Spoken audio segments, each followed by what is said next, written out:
जय मोदी सरकार, जय जय मोदी सरकार, जय मोदी सरकार, जय जय मोदी सरकार, जय मोदी सरकार, जय हो मोदी सरकार।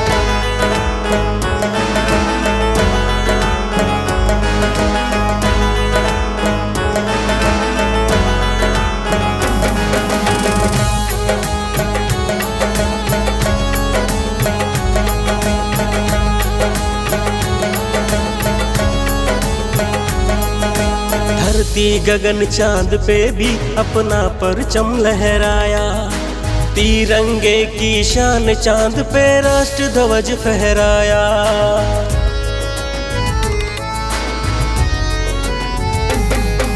धरती गगन चांद पे भी अपना परचम लहराया, तिरंगे की शान चांद पे राष्ट्र ध्वज फहराया।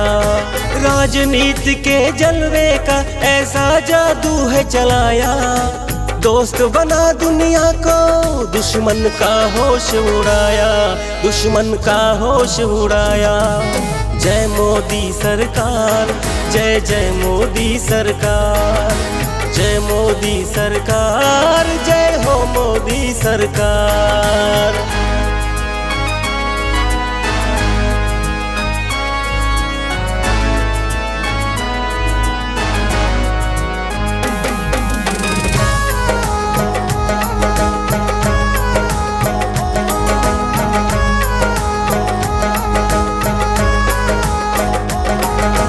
हे मानव महामानव, इस जग को सबक सिखाया, महिमा तेरी महान हिंद को विश्व गुरु बनाया।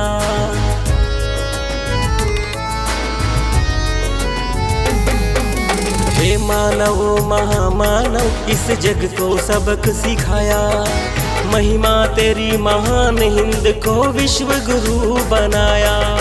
भारत माँ गौरव खातिर हर यत्न प्रयत्न किया है, कोटि कोटि नमन माँ को जिसने ये रत्न दिया है, जिसने ये रत्न दिया है।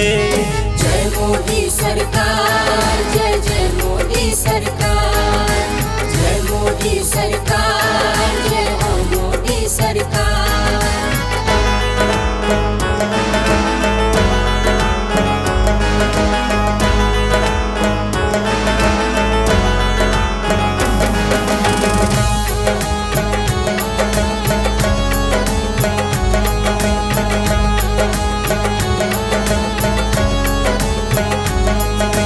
मेक इन इंडिया लाया और देश सशक्त बनाया, सबका साथ सबका विकास हम सबको पाठ पढ़ाया।